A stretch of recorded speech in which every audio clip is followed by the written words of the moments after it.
موزس إذا بتشوفوا بيشبه قاسم الساهر.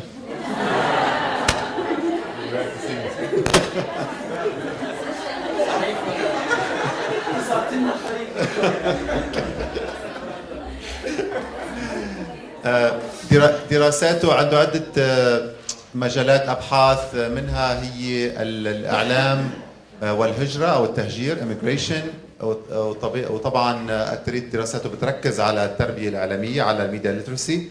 آخر كتاب نشره اسمه Mediated Communities: Citizen Engagement, Empowerment and Media Literacy in the Digital Age. طبعا عنده الويب سايت تبعه إذا بتحبوا تتصفحوها وتسألوه من بعد المحاضرة عن أي موضوع ثاني من ضمن اختصاصه. لو اوكي طيب بنرحب فيه إذا ممكن. Good morning, marhaba. Thank you all for this invitation, and thank you to Dr. Reese for starting off the day.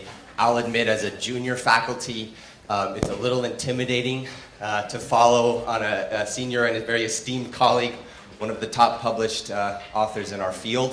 So I'm doing my best to control that nervousness. And I'm struck by the opening line of a video that I'm going to show you in a little while by a journalist named Edward R. Murrow.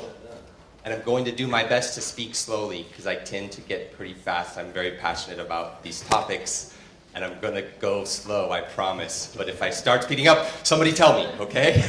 we have a hand signal in the back, so I'm going to keep my eyes on Dr. Reese. So Edward R. Murrow, talking in the 1950s, said, this just might not do anybody any good. Because he was talking about a lot of the things I'm going to talk about today.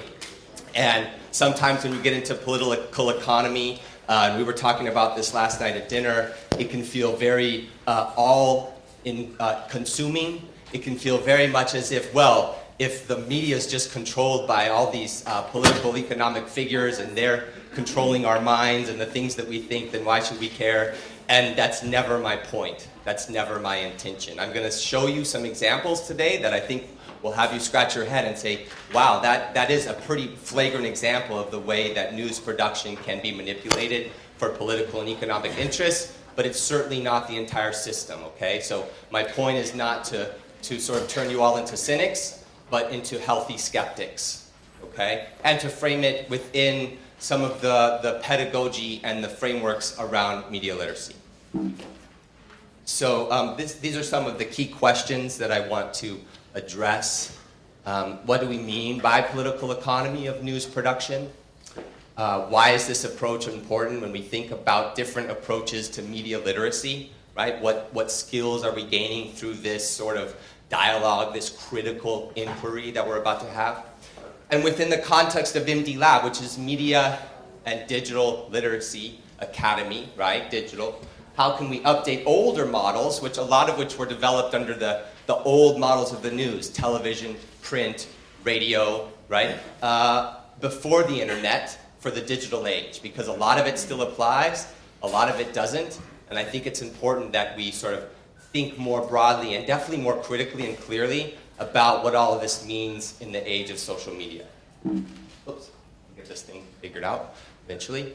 So, we saw this yesterday, the 5 A's of media literacy. I think it's good to keep coming back to it: access, awareness, assessment, appreciation, action. I'm interested particularly in these two, okay? Awareness, right? How our media industry is structured financially and politically. We need to understand that, right? What does conglomeration mean? What are we talking about when we talk about, transnational media conglomerates? Who are they? What do they do? What do they produce? So that's awareness. That's like a fundamental knowledge about the system. And then assessment, okay? What do we make of what we've learned, right? So it's important that you have those two steps. You can have all the information in the world, but you need to put that together into some sort of knowledge, right? And then hopefully some kind of wisdom in the end. That usually takes a long time. We're not there. Just as a little sort of academic background, because This is an academic undertaking that I want to sort of introduce here. I think we need to do a little theoretical work, okay? Political economy, especially when it emerges, when we're talking about the media and news, tends to come out of this field, democratic theories of the press, right? When we're talking about democracies and we're talking about information and citizenship, what do we need, right? What do we need as citizens? John Dewey, who wasn't a media guy, but he was an educator and a critical thinker, believed very strongly in the power of communication within a democracy. He said, a democracy is more than a form of government. It's primarily a mode of associated living, of conjoint communicated experience. Okay, communicated experience, really important. And just want to jump back to my first slide briefly. A lot of my examples this morning come from a Western context, from a US-based media system. I've tried to internationalize it a bit, add a bit of Arab perspective, and I'm going to talk about Arab media, but what I know is US media. So I'll apologize for that a bit, but I'll also say that US media is a hegemonic force around the world, and we know this, right? So when you say US media, you can talk about cultural imperialism, right, and histories of colonialism, and now Hollywood imperialism, right? So US media is not the only media system, but it's a system that a lot of other systems are built around, and so it does give us context to think about our own situations in our own countries. So this is Dewey, Habermas, who came later on and was a communication guy, talked about the public sphere, okay? Only in the light of the public sphere did that which existed become revealed. So this is where we kind of get into the awareness, right? Assessment and awareness. Did everything become visible to all, right? In the discussion among citizens, okay, so we're getting back to that democracy idea, issues were made topical and took on shape. And I'm going to talk a lot about democracy, and I know there are lots of definitions about democracy and some complaints about it. And I heard a great quote the other day from a journalist who said, yeah, democracy is not a great system. It beats a lot of the alternatives. So I kind of keep that in mind. But this is where I come from, okay? Another quote from Dennis McQuail. He's in Amsterdam now. He does a lot of work in the Netherlands. But he's been talking about these theories for a long time. Now he's talking now more about the press, right? The mass media. What role does the mass media play within a democracy?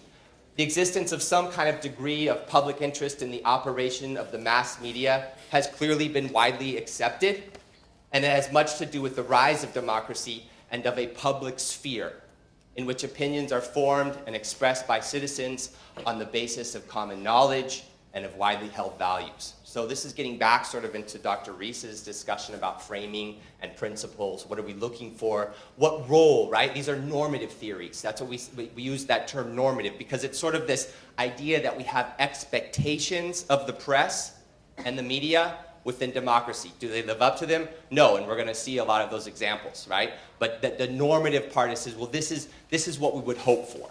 Right? This kind of system where citizens receive good, fair, accurate, unbiased information. Yeah, this is sounding like an illusion, right? But this is what we would hope for when we go to vote or when we take part in local civic movements, right? That we have good, accurate, unbiased information. So then what are we talking about when we get into political economy? Well, it's a very broad topic, right? I'm mainly interested in political economy of the press. But it emerges out of critiques of capitalism, right? It has sort of a Marxist tradition. And it says, it's used for studying production and trade, right? The production of capital, the movement of goods around the world, and their relation. So production and trade, in this case, right? Media products, content, journalism, movies, books, etc. How they move around, how they're sold, bought, resold, etc. How we make money off of them. And their relations with law, so politics, right? Custom, what do we expect from them? And government, as well as the distribution of income and wealth. What are the outcomes? Okay, so keep that in mind as we're talking about media conglomerates and what all of this means, because that's that critical approach, right? Understanding that the connections between production and trade and the creation and distribution of income and wealth is very much related to laws, customs, regulations, right, and political systems. So now we get into sort of media, right? This is a very telling chart, okay, that shows the number of corporations that control a majority of US media, okay, beginning in 1983 to 2004. So it's a little bit dated, but you see, at least in the United States, and you could apply this graph in many places around the world, this is what we see in terms of the media, right? In the US at this point, there are 5, maybe 6 media organizations that control about 90% of these things: newspapers, magazines, TV and radio stations, books, music, movies, videos, wire services, and photo agencies. When we talk about media ownership, there's a few terms that are important to understand, right? So production and trade, right? Political economy. We need to know who controls the methods of distribution and production, okay? So within media companies particularly, these are some of the topics that we refer to, the terms that we often discuss. Concentration of ownership. Fewer corporations own the media. I'm going to show you some charts that make that very clear. Conglomeration. So media as part of larger business corporations, okay? I'll show you an example in a minute of General Electric, which for a long time owned NBC. So General Electric is one of the biggest companies in the world. They do much more than just produce media content, right? So that's what we talk about when we mean conglomeration. And then integration, which could be horizontal. Let's say you have a magazine company and there's some competing magazine companies within your market. You buy those, right? You do magazines and you want to control the other magazines that people read. That increases your revenue. So that's horizontal integration. TV stations that buy others, movies that buy others.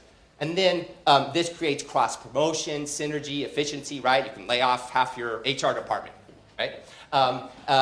Efficiency. And then vertical integration, and this is probably even more important. So controlling raw materials. So let's say you're a magazine company, but you're paying too much for the paper and the ink that you need to make those magazines. So you buy those ink and paper companies, right? And then let's say the company that distributes your magazines is charging you too much. So you buy your own distribution, right? Let's say the ads are not working, you get your own ad company, etc., right? So that's vertical, okay? Up and down, right? Controlling from the bottom to the top. And this creates a monopoly, so you can really control the market. Autonomy, fewer threats, a safety net. In the United States, this is sort of what the media system looks like right now. This is one of the more popular infographics on media control on the web. We'll talk more about how things end up on the web, but if you search media concentration infographic, this is the guy you get, okay, for better or for worse. And so these are the companies in the United States that have become very dominant. Comcast, which was a cable company, they bought NBC. They have universal focus features. News Corp, which owns Fox, sort of most infamously. Disney, you've heard of, I'm guessing. Viacom, Time Warner, and CBS. Okay? These 6 media giants now control 90% of what we read, watch, or listen to. Okay? Compare this to 1983, 32 years ago. Math is not my strong point. 32 years ago, the same 90% of American media was owned by 50 companies. So pretty rapid concentration. But I wanted to share some other examples, and don't try to read these, but just kind of take this chart and then apply it to these. This is Grupo Clarín in Argentina, okay? Very powerful media conglomerate, very politically connected. These are just some of their properties. I can't read all of them. This is Canada, okay? And this is just from this musical chairs, right? Post-media belt, right? So you start to get the sense. These are horizontal and vertically integrated. Now, the next one is my favorite. This is the UK. If you can read this, good for you. I can't. But I think you get the sense of what we're talking about. No, this is the United Kingdom. This is Canada. Okay? Which oftentimes in the United States, we think of this like very progressive, liberal outpost, but they have media concentration just like everywhere else. Okay? And then, yeah, this is the UK, which has a very diverse media system in a way, but if you follow the money, which you should do, you're journalists, follow the money, you end up with just a few. Okay? So this is very important. So what are the consequences? I talked a little bit about the terms. What are some of the consequences? These are come out of academic work, right? What are the consequences of this? Okay? Well, let's look at some of them. Homogenization of media products, a lack of diversity in the market. Concentration of power, of course. If you have these media conglomerates that own everything in the system, they have a lot of sway, not just in terms of commercial value, but often political value, which we'll see in a minute. Limited media access, right? I have fewer channels to really choose from. I mean, maybe there's 300 channels on my cable network, but if 250 of them are owned by 6 conglomerates, that's not really diverse, okay?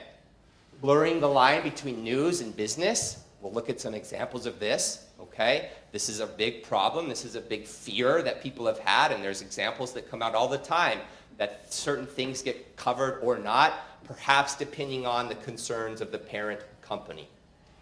Increased bottom line pressure, of course. These are all publicly owned companies, right? They have stockholders that they are beholden to, and those stockholders expect increasing revenues year after year after year after year, right? It's not okay to come back to your stockholder and say, this year, we're making about the same as last year. Good luck keeping your job, okay? Business conscious media personnel, right? So that wall in the newsroom that used to exist, right? You have the business folks over here worrying about the advertising, and you have your journalists over here. Now a lot of those business folks have a seat at the table, right? And they're saying, that story you want to cover, how can we SEO that, right? How can we optimize that for search? Can we sponsor that in some way? Can we create maybe an advertorial out of that story? What business opportunities do we have with your content, your journalistic enterprise? Oops. Okay. Business interest versus public interest, okay? And this really comes back to what those first few quotes that I was talking about, right? Those were those normative democratic theories of the press. You notice none of them said the press's job is to make corporations wealthy. Right? That those guys don't really think in those terms. Should they? Well, yeah, I mean, probably, right? Because that's the world that we live in.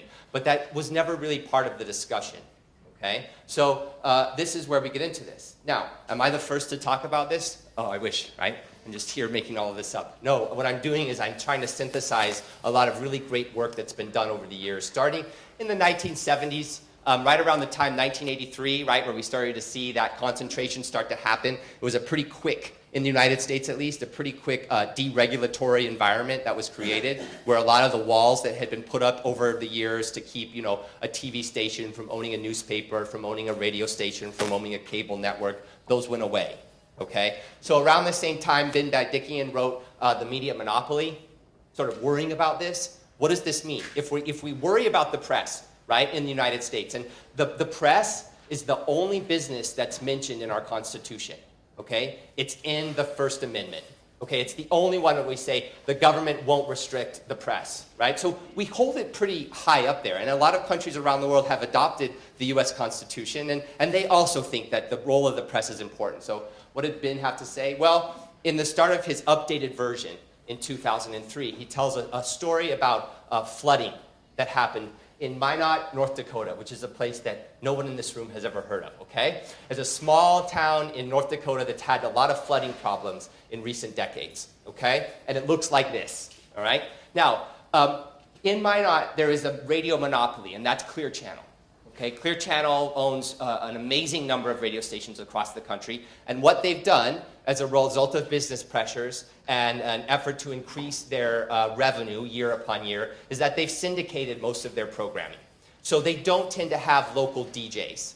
They have programs like iHeartRadio that are broadcast out of Los Angeles. So the DJ lives somewhere else. And so what happened during this flood? The 6 stations that serve Minot, North Dakota are all owned by Clear Channel. And not a single one of them had a local DJ at the controls to break into programming and say, hey, if you live in this part of town, you should probably get the heck out, right? One example, okay? And Dickian writes, 5 global dimension firms operating with many of the characteristics of a cartel, right, that controls prices and sets the prices on things, own most of the newspapers, magazines, book publishers, motion picture studios, and radio and television stations in the United States. Each medium covers the entire country, right? And the programs broadcast in the 6 empty stations in Minot, North Dakota, were simultaneously being broadcast in New York City. Okay? Whatever you heard in Minot that day, you could have heard in New York. This is Jon Stewart.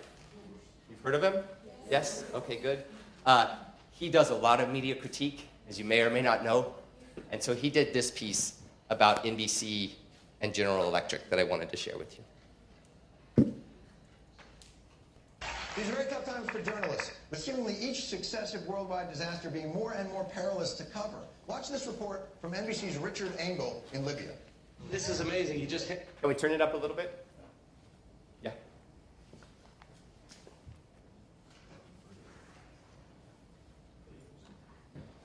Ready? With seemingly each successive worldwide disaster being more and more perilous to cover. Watch this report from NBC's Richard Engel in Libya. This is amazing. He just handed me his gun. I didn't realize until he put it in my hands. It's actually just made of plastic. It's a toy.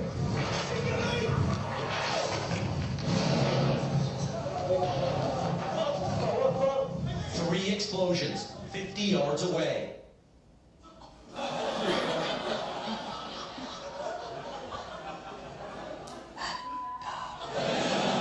Things are exploding 50 yards away from Richard Engel. And I don't know if you can see from this image here, but he appears only to be protected in this situation by handsome and sand.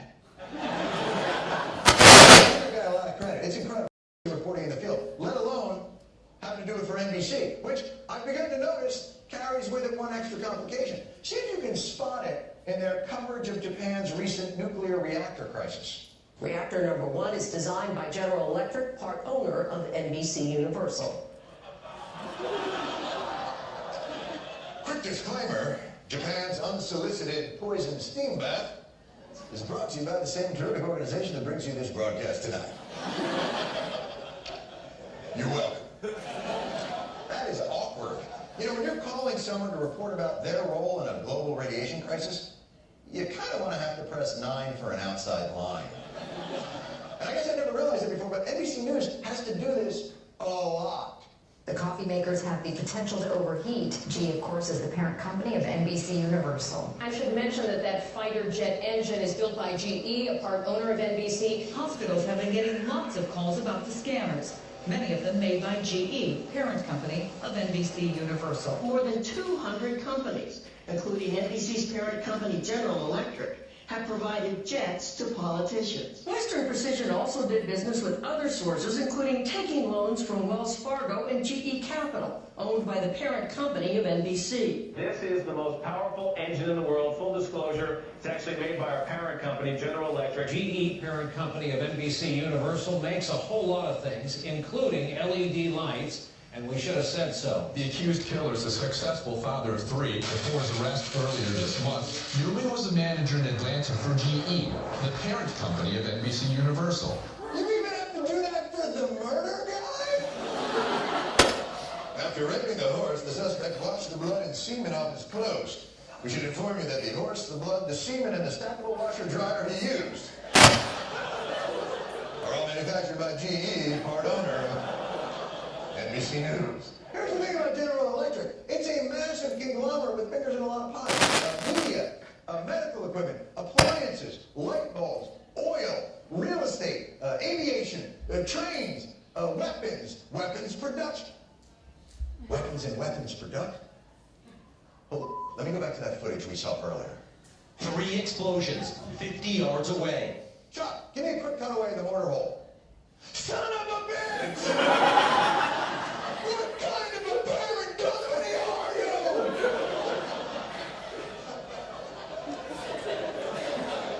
Now, of course, GE, as of 2 months ago, only owns 49% of NBC, and I'm not saying that because of GE, NBC can't report objectively on, let's say, anything that has occurred in the world post-industrial revolution.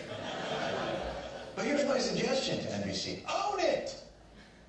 Admit it, don't just use it. I give you your new nightly news theme song. Nightly news begins now. And the odds are GE's involved somehow.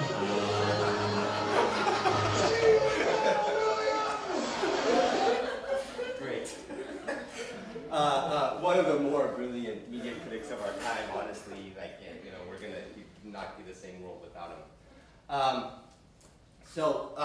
Another set of scholars. Oh, sorry. John Stewart, I really feel one of the more brilliant media critics of our time, and he's just retired. If you didn't know, so it's too bad. We're gonna need him more.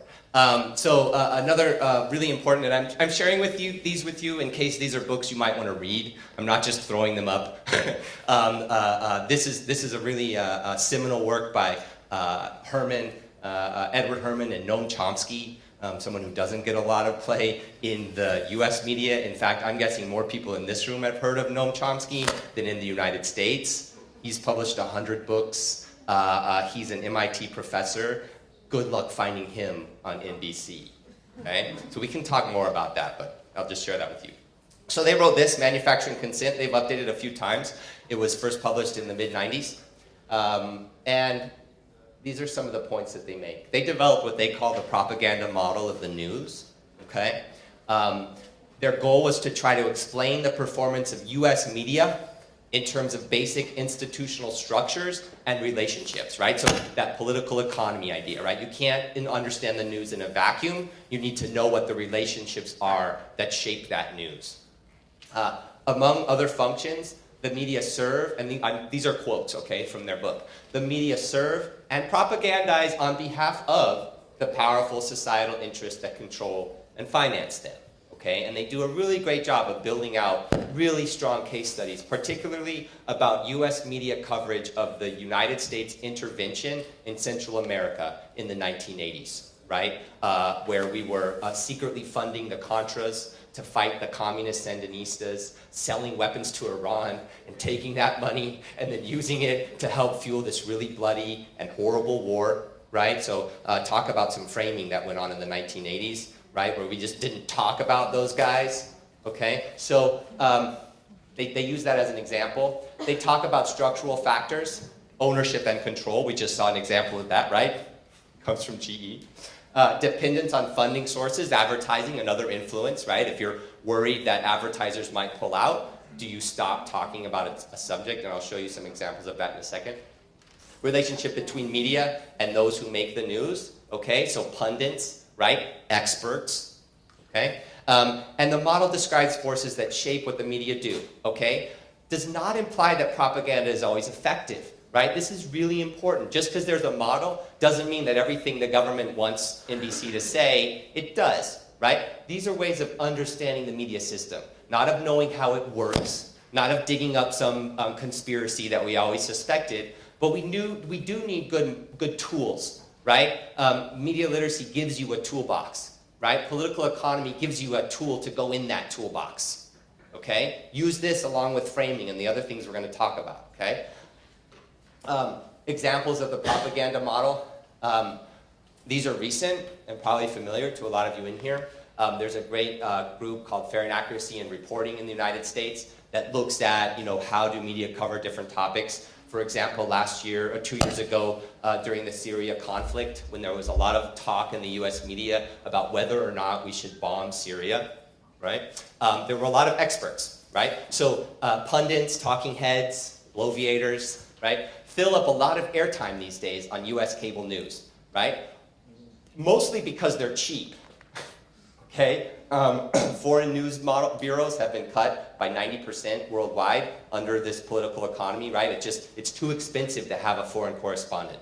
You need protection, you need a fixer, you have to pay them a lot to even go there, right? So I think there's like 2 foreign news bureaus now in Baghdad, which is a really sad commentary, right? So they looked at 89 experts on Sunday programs. That's when like the big people come out in the United States to sort of set the news agenda for the week. Okay, that's when you'll see John Kerry, that's when you'll see senators and Congress people, right, go on and talk, because they want that to be what gets discussed during the week. Only one anti-war voice, Adriana Van Hubel, who's the publisher of The Nation, one, right, who said, should we really go into Syria? Does this make sense? Did we learn anything in the last 10 years, 12 years, 15 years, right? Many of these experts, and this is the other big problem, sit on the boards of weapons manufacturers, right? And this is very, very seldomly disclosed. They did another study looking at something like 300 appearances by experts like these. Oops, going the wrong way. I'll get to this CNN and the generals as well in a second. Folks like this, General Keane, Francis Townsend, these are former advisors to George Bush, former generals, right? In something like 300 appearances by these experts who have external ties, only, I think, 3 times did the journalist who was doing the interview say, we should also tell you that General Keane sits on the board of these various companies. And this is just an example. He had 9 appearances on Fox during the late summer, I think it was 2014 actually, where we were talking about Syria. 9 appearances, and that's a lot of airtime, right?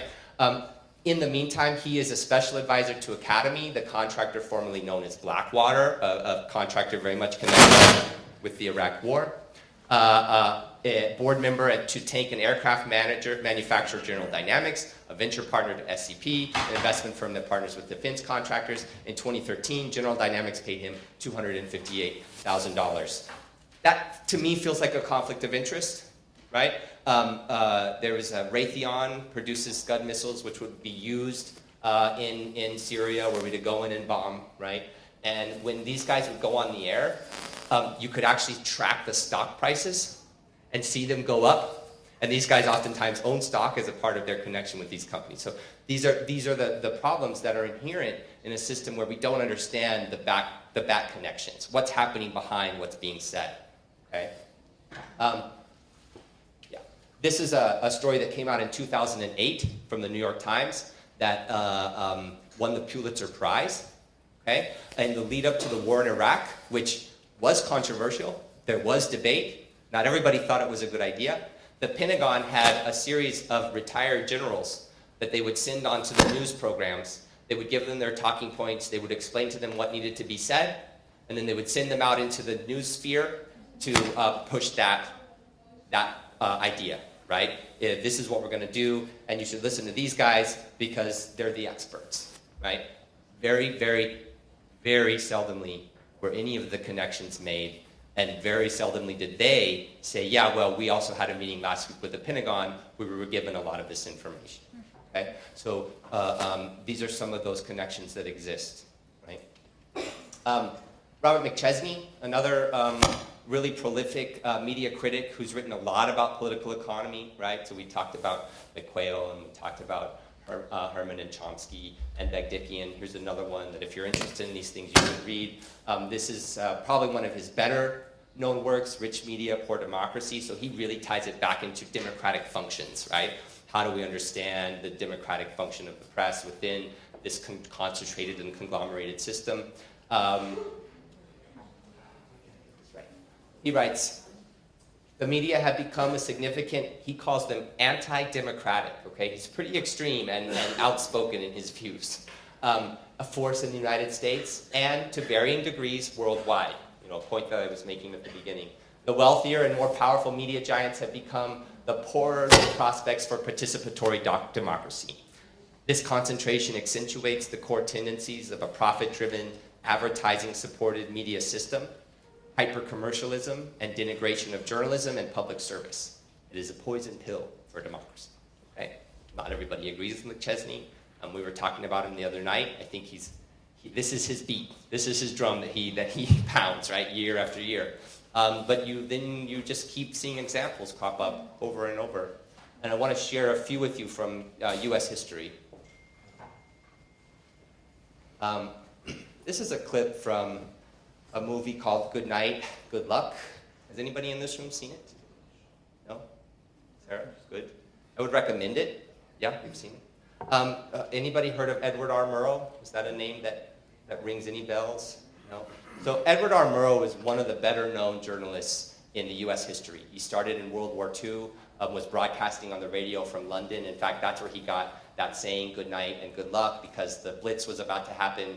And he said, you know, Merry Christmas is probably too cheery. I'll just say good night and good luck, and let's hope we see the morning.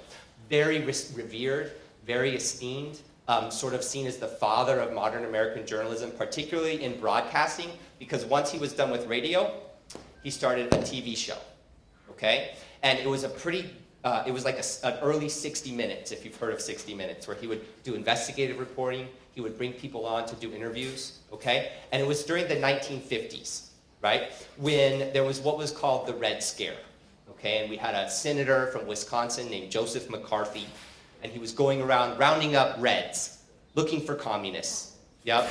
And he had an anti-American commission in Congress, and he would bring people in to testify, and a lot of writers and intellectuals and people who were leftists, some of whom were communists, right? Were blacklisted, were driven out, never worked again. Some people were arrested, right, for espionage, et cetera. It was a dark period in our country in terms of free speech and rights, okay, particularly for people like journalists and people who worked in the creative industries. And so they got the story of a young soldier who was being discharged from the military because apparently his sister had ties to the Communist Party, and they had the interview, and they were going to run it, right? And you can imagine that at the time, this was a very unpopular thing to do, right? To sort of give voice to somebody who was being persecuted by all of these anti-communist efforts. And his CBS wanted to pull the piece because their advertisers were threatening to cut all the funding for his program if they ran it, okay? So an early example of sort of the power of advertising over content. All right, and to his credit, and to his producer's credit, they went with it, and they ran it. A couple years later, his show was cut. Okay, not right away, but after a few years, he was out. One of the most esteemed figures in US journalism for sort of taking an early stand and saying, well, this is a real problem.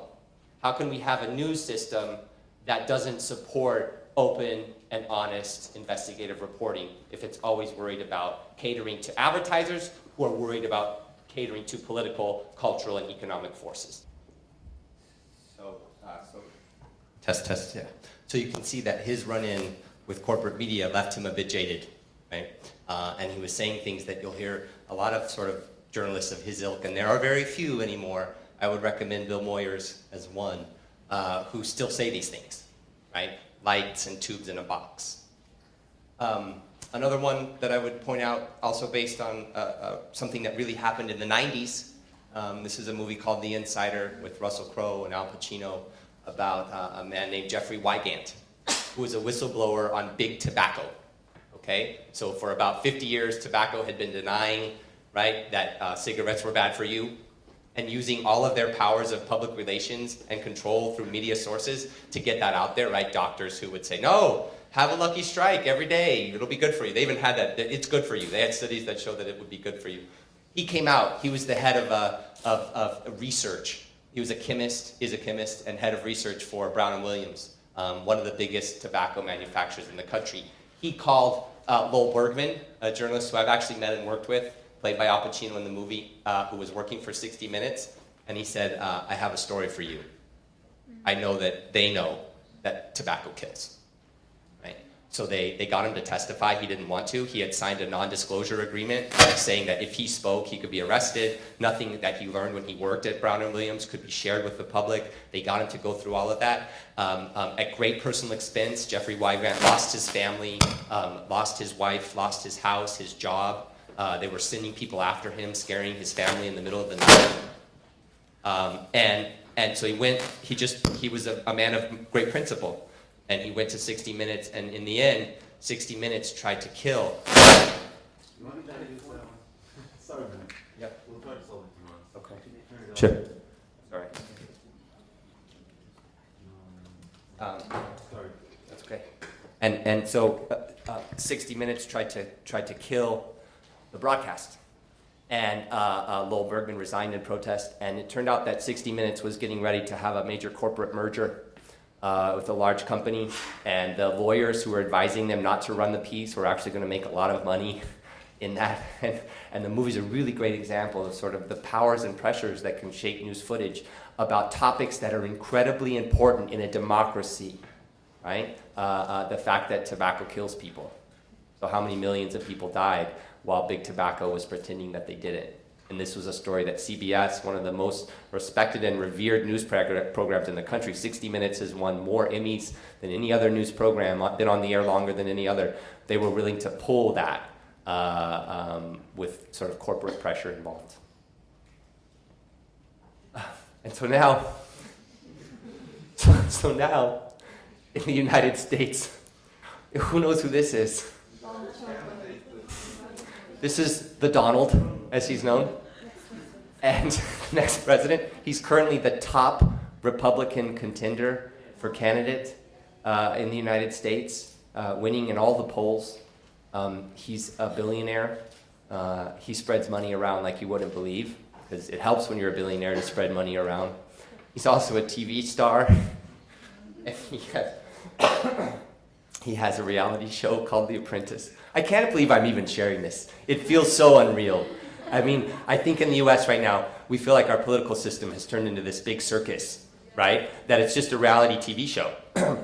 This debate that just happened, the most watched debate in history on cable news, carried by Fox, which is important, I'll get to that in a second, was determined by polling, so who was ahead in the polls. It all just felt like Survivor, like who's gonna get voted off the island, right? They even had like a little kids debate beforehand, so like people who weren't in the polls, they could also be a part of it, like the governor of Texas, okay? This is Donald, and I was gonna play some clips. Maybe I'll just play a few seconds. For those of you who don't know him, it's worth hearing. This is the guy who people like right now. So many people, and I don't frankly have time for total political correctness. I cannot say I have to respect the person that if it's not me, the person that wins. You've called women you don't like fat pigs, dogs, slobs, and disgusting animals. Your Twitter account... Only Rosie O'Donnell. It was well beyond Rosie O'Donnell. Yes, I'm sure. And honestly, Megan, if you don't like it, I'm sorry. I've been very nice to you, although I could probably maybe not be based on the way you have treated me, but I wouldn't do that. So this is just a small example of the Donald. He went on the next day to say that he thought the reason Megyn Kelly was being so grouchy is because she was on her menstrual cycle. He said this in a public forum. He's called Mexicans rapists and said that the government in Mexico is sending rapists into the United States because they don't want to deal with them. He's an idiot, okay? He's really wealthy, and somehow he's touched this vein in the US culture right now, and people don't care that he's saying those things, okay? So who knows who this guy is? Anybody? So that's Roger Ailes. He's the head of Fox News. Okay. In 1968, he was Richard Nixon's media advisor. Okay. Fox News is the most valuable property that News Corp owns. Okay. Anybody know who the guy standing behind Roger Ailes is? Rupert Murdoch. Yes. Thank you very much. These guys are very good friends. Okay. They like each other very much. Roger Ailes makes lots of money producing the kind of content that we just saw. And Rupert Murdoch enjoys that. And, you know, Rupert Murdoch, he's kind of he'll take whatever, honestly. I think he's not really left or right. He's just about money. But right now the money is there, okay? And so there was a great story in the New York Magazine called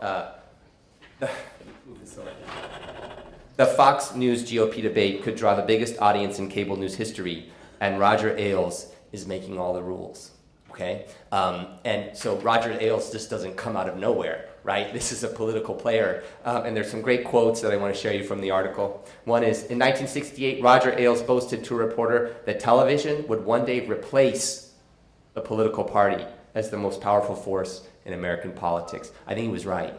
Yeah, I think he was right, because if we watch these debates and we see who these candidates are, it has nothing to do with politics.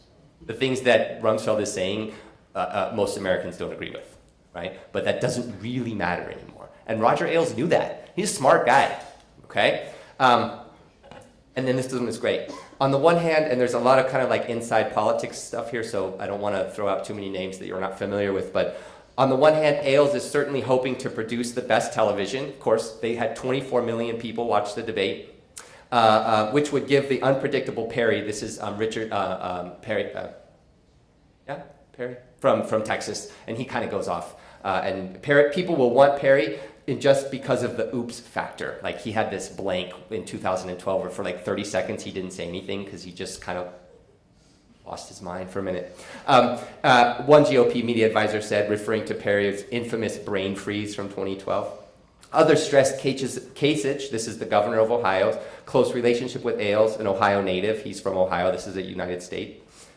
Before getting back into politics, Kasich hosted a weekly Fox show. A lot of these guys host weekly Fox shows, okay, Mike Huckabee, etc. Roger likes Kasich, a Fox insider told me. Plus, Roger knows it'll look awful if the sitting governor isn't on that stage. So here we have a political system that's being treated like a reality show by a guy who used to be a political operative and now runs the most powerful news outlet in the United States. Okay? This just might not do anybody any good, right? But it's worth thinking about and it's worth understanding. That debate doesn't happen in a vacuum. Okay? So now I'm going to move into a realm that you all are going to be much more familiar than me, but there's a few things I wanted to share, and then I'm sure I'll get some questions afterwards, okay? So I wanted to talk a little bit about Arab media and the Arab Spring. There was a great piece by Ali Hashim writing in The Guardian in April 3rd of 2012, and he said, today, Arab media is divided. Media outlets have become like parties. Politics dominates. This is what it's like in the United States right now, too, so this is not new. Politics dominates the business on both sides of the landscape, and people can't really depend on one channel to get their full news digest, which is why we have academies like these. The problem isn't who is telling lies and who is accurate. Media organizations are giving the part of the story that serves the agenda of their financier. So it's clear that only part of the truth is exposed, while the other part is buried. The elite are once again dealing with Arab news channels the way they used to deal with the Arab state media, right? So there used to be state-run media, which had a certain angle, and now we've gone to corporate-run media, which are now have a certain angle, right? These things tend to come back, okay? And there was a great example, again, that you all are familiar with, I'm guessing, and that was the Bahrain uprisings that took place right around the time of what was happening in Egypt and elsewhere. And yet, the coverage from Al Jazeera was almost zero, right? Very, very little. And when they did, compare that to the coverage from Tahrir Square, right? And you see two very different approaches to covering an uprising, right? And so clearly there was an influence there from the Qatari government, right? Because Bahrain is a little bit too close to home, right in the backyard, right? Egypt seems a little bit further away. We can support that. Bahrain is too close. Right? And so Erin Baker, who's the correspondent for Time, was stationed in Egypt. She wrote in 2011, over the past 3 months, the Bahraini authorities have embarked upon a devastating campaign of repression, intimidation, and torture. Sorry, a little mistype there. Yet the coverage on what she said was the repression and torture would have looked just like Mubarak or Assad, right, or anywhere else, and yet very little coverage. Yet largely coverage on Al Jazeera has been largely limited to brief mentions and a backstage examination of why the world's media has been so slow to cover the events there. So they were very happy to blame other media for not covering it, but very slow in taking in a responsibility for not covering it themselves. Okay, so this is one example, right, of a political economy and a huge and very influential station throughout this region, Al Jazeera, who in many ways was oftentimes applauded, right, for breaking out of that old state media model, for covering topics that people didn't cover in the past, and yet we see that it's very hard to break away from your financier, right, the Qatari government. Okay, so we have that. And now I want to just look a little bit at media concentration in the region, because again, this is very important. Rotana is one very large company, and the numbers are always amazing to me, right? The largest record label in the Arab world with over 100 artists, Rotana TV with 12 channels, Rotana Radio, 9 stations, which, surprise, surprise, mostly plays music from Rotana artists, right? We shouldn't be surprised there, but there you have it. I'm sure they're all very good. Advertising agencies, so you have a connection, right, with the advertising. Movie productions, 40% of local markets, right? That's a lot. That's what you would call a monopoly. Arab Ventures, LBC Satellite, international ventures with Fox, right? So now we're coming back to Fox. Who owns Rotana? This man here, Walid bin Talal, who's in the Saudi royal family, he owns it. But interestingly enough, News Corp owns 19% of Rotana, and in exchange, Walid bin Talal owns 7%. He's the largest private shareholder in News Corporation. Okay, so it's a very cozy and tight relationship with the guy who, as we just learned, is not afraid to sort of shape things to fit his business model, right? So that's Rotana. Middle East Broadcasting Center, another Saudi royal who owns it, Sheikh Walid Al Ibrahim, 13 plus TV channels, 2 radio stations, production companies, video on demand, NBC.net, and was started with direct investments from King Fahd. Orbit Showtime, which used to be Orbit and Showtime, and then they, conglomerated, right? Which I think was probably a horizontal, right? So they were both doing similar things that we could make a lot more money together, right? And they make a lot of money, right? The prince who I shared first, the owner of Rotana, the 34th richest man in the world, right? Owns the Four Seasons, owns the Savoy, and these are things you know, right? But powerful. Right? There's a lot of power there in that money, and if you are powerful and you have a lot of money, it helps to also have your own media, right? So 154 television channels, right?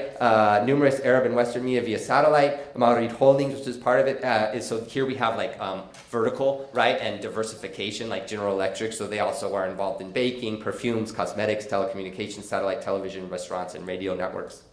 Our ART, Arab Radio and Television, owner Walid bin Talal, and business partner Saleh Kamel, also Saudi. So we're seeing a pattern here, right? If you own a TV station, 90% chance that you are from Saudi Arabia.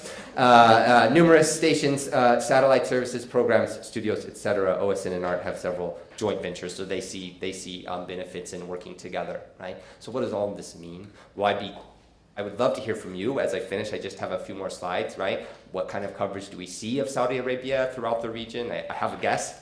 But interestingly enough, just a few weeks ago, this story came out from WikiLeaks, one of the investigative sources of our age, right? And that's something you won't hear on US media, but in my eyes, one of the top investigative outfits in the world, and has caused huge uprisings across the globe, doing the kind of work investigative journalists used to do, right, before they became sort of, okay? So what happened? Well, it turns out that the Saudi government is really happy to throw money around in order to sway coverage. Interestingly enough, they do it through subscriptions. So they will subscribe to satellite, cable services, etc., like thousands of subscriptions. And then in exchange, they have certain code words that they use to say, look, there's certain topics we prefer you not cover. Okay, here they use the example that on Monday, so this was published on June 23rd, so the Monday in June, Saudi Arabia celebrated the beheading of its 100th prisoner this year. The story was nowhere to be seen on Arab media, despite the story's circulation on wire services. Didn't get picked up. Even international media was relatively mute about this, partly because we don't have any foreign bureaus throughout the region, so who would know?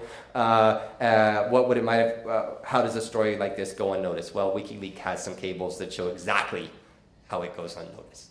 Okay, this may not do any good, right? We'll get back to that. Mobile and ISPs, okay, so now we get into the digital realm, which is where I want to finish up, okay? So there's emerging oligopolies, right, of Arab internet media, and it's not a surprise that the internet is also becoming increasingly dominated by the same companies that provide content, right? They're very interested in vertical integration. We had a great example of that in the United States last year when Comcast, which is a huge cable operator, a monopoly in the United States, bought NBC Universal, right? And so they're providing high-speed internet to a majority of homes in the United States, and I'm guessing that a lot of the NBC content, if we can just get rid of net neutrality, is going to have preferred access, right? McChesney writes about that as well in a more recent book called The Digital Disconnect, how capitalism is turning the internet against democracy. And he writes, political economy should be the organizing principle for analyzing the digital revolution. The profit motive, commercialism, public relations, marketing, advertising, all defining features of contemporary corporate capitalism are foundational to any assessment of how the internet has developed and is likely to develop. Any attempt to make sense of democracy divorced from capitalism is dubious. Okay? So he's trying to throw a little water on all the talk about how the internet is going to destroy the old media structures, right? And we heard a lot of that during the Arab uprisings, right? And some of it held a lot of truth. 3 years, 4 years, 5 years on, it's a little bit harder to see, okay? And so this is his concern. And I'm going to show you some examples of that in a second. But one of the biggest right now, at least in the United States, and I think it's spreading, is this idea of net neutrality, right? So this is this picture that everybody uses now to show the internet. We can't really show the internet, but this maybe is what it looks like, right? This is a very diffuse system, right? If you imagine, let's imagine like the media under Mubarak, right? Where you have the government and the state-run media, and then the audiences, and the information comes from the top to the bottom, a very vertical structure, right? And the internet, for all its faults, presents an entirely different model. right? You can't get through one way, you go another way. There's a billion different ways to access information, to share information, to upload information, and I'll talk more about that on Thursday. But now, the big media companies, the same ones that we've been talking about all along, want to do this, essentially, right? This whole idea that everything that's on the web should go from point A to point B at the same speed, they don't really like that. Where's the profit, right? Why should this person's blog in their living room talking about the Egypt uprisings go at the same speed as the news program produced by Rotana? That doesn't make sense, right? We should make them pay for access to the Rotana stream, right? So big media loves it. They say internet neutrality ends here. Paid special access, you see the big trucks just flying through, and then the slow lane, right, where everybody else is kind of stuck in a traffic jam, right? And we've seen examples of this recently. In the United States, Netflix was getting pretty upset with the major cable providers because of the internet speeds. If you use Netflix or any video streaming, you need fast internet, right? And they kept complaining about it. They wanted better access. And Comcast was telling them, well, sure, we'll give you better access if you pay more money. And they said, we're not going to do it. And so over time, this is what happened. This kind of extortion gangster model, right? Down, down, down, down, slower, slower, slower, ready to pay, ready to pay. Can you guess the point where they decided to pay? Yes. Yeah, right here. I think the agreement was started here. They made this agreement here, and then suddenly speeds went up. They said it was coincidental. Do you believe that? I don't. So that's traffic. But what about content? What do we really read on Facebook? And why? Okay? I think that's even the most important question. I asterisked it, but I think it's probably the most important. Why are we reading the certain stories that we get on Facebook?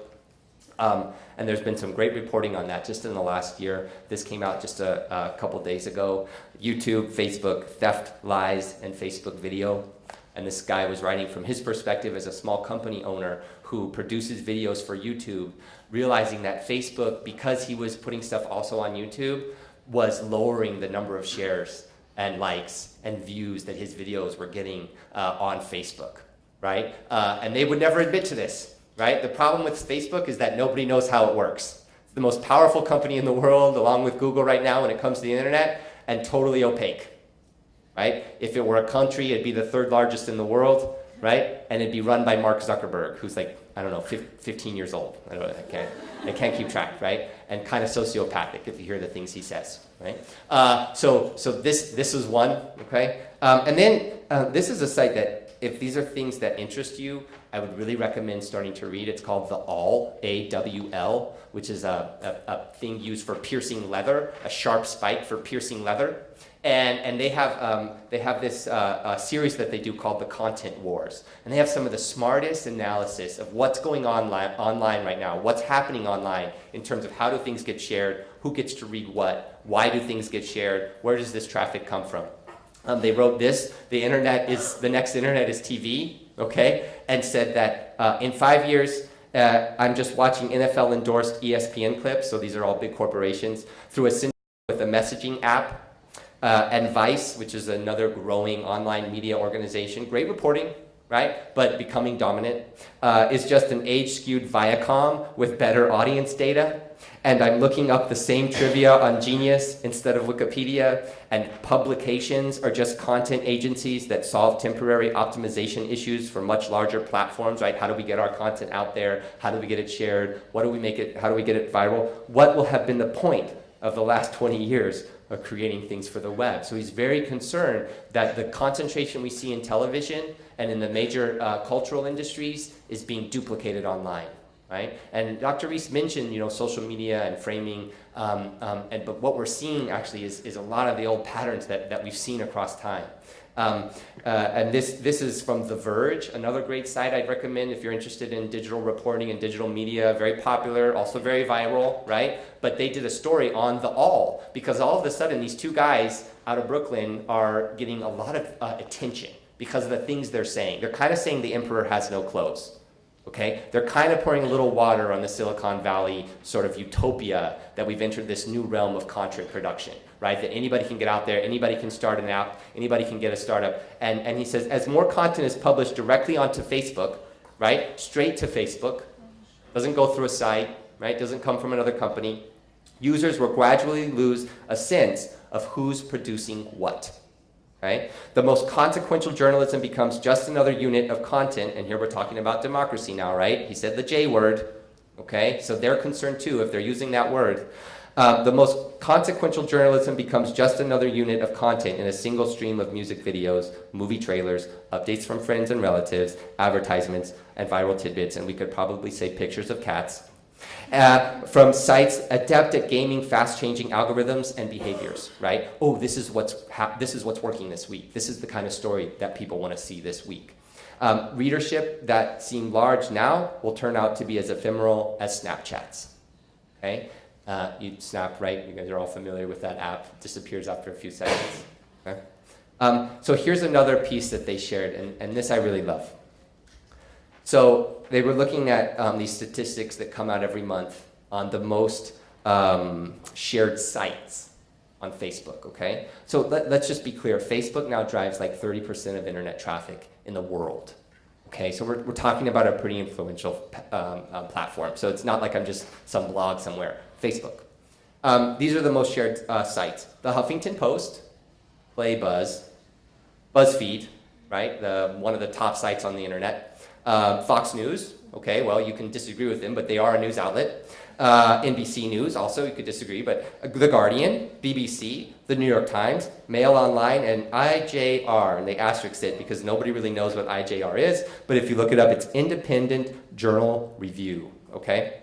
Here we have another list from a month later. Huffington Post, BuzzFeed, Fox News, NBC, The Guardian, IJR.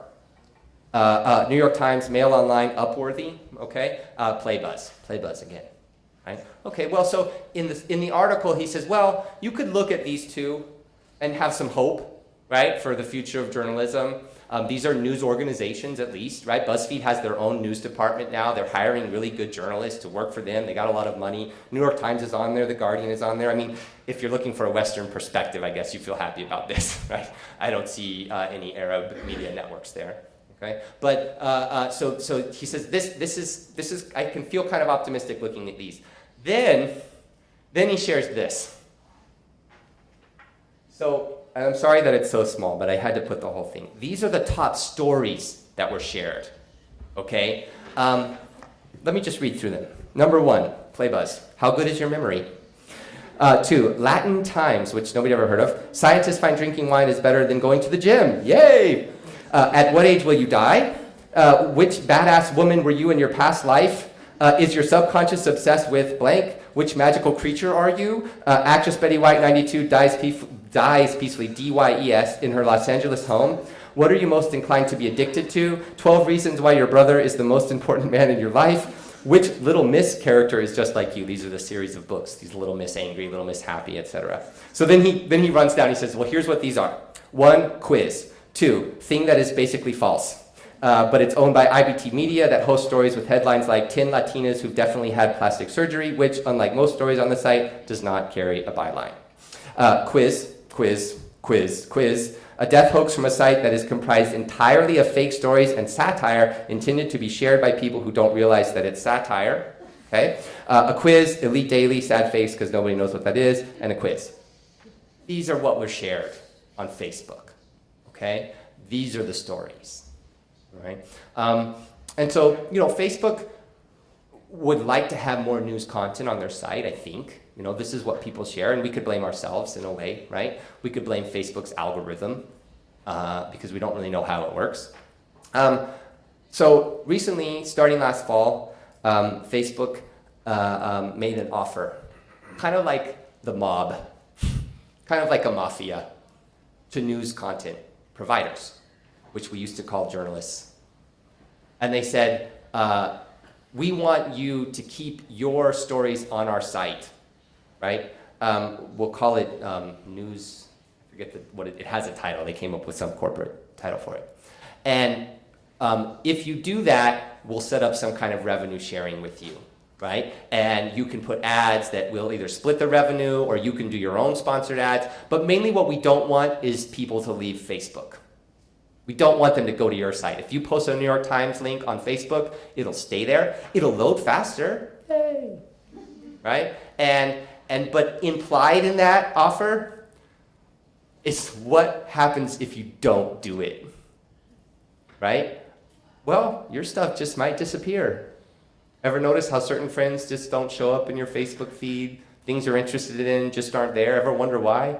Have you tried calling Facebook to find out? I haven't. Nobody ever answers the phone. Okay? So this is the new strategy, right? And guess what? These companies are doing it. And if you want to read this story, it's great. It just came out a couple weeks ago, MIT Technology Review. And they say that they should be having an existential crisis about this. And they're not. Because they kind of blew the whole internet thing at the beginning, and they started giving all their content away for free. And free is always better than paid, right? That's how the internet works, okay? So they kind of screwed themselves over in the beginning, and now they're paying the consequences. They've proven to be very bad at business in the digital age. You know who's really good at business in the digital age? Facebook, okay? So this is a quote from the story, or these are some facts from the story, and I'm thinking about them as the new gatekeeper, right? As the company who kind of gets to decide like what news is out there. In the second quarter of 2014, Facebook drove 20% of traffic to news sites. How? We don't know. They don't say. Google and Facebook together take 52% of all digital advertising. All of it. The internet. It's a big place. These guys are towering above everyone else, right? If they were skyscrapers, you wouldn't be able to see the top, and we'd all just be living in like the hovels at the bottom, okay? In the first quarter of 2015, the New York Times earned $14 million a month in ad revenue. 15 years ago, the Times was averaging more than $100 million a month in ad revenue. You know, it costs a lot to do the kind of reporting that the New York Times does. And you can disagree with their editorial line or that they're Western biased, and I can make a lot of arguments against them. They still do good reporting, and that costs a lot of money, right? So they're struggling. Publishers are giving up their own channels to become suppliers of content. And this is why he says this should be an existential crisis. Is the New York Times going to become the Associated Press? Right? If they don't have a platform, then do they exist? If there's no website for people to go to that's owned by the New York Times, then what kind of news organization are they? Right? And all of this has an impact on the bottom line, which is what kind of content is going to be produced and who's going to read it. These have always been the questions, right? So we can't say that just because we're now in this digital age, where everybody who wants to can start a blog, that these old structures aren't still functioning, right? The whole system did not get turned on its head when Facebook came along. And in fact, Facebook, scarily enough, is showing a lot of the same tendencies and behaviors that the old media conglomerates did, right? Pay up or get out, okay? And so there is no New York Times.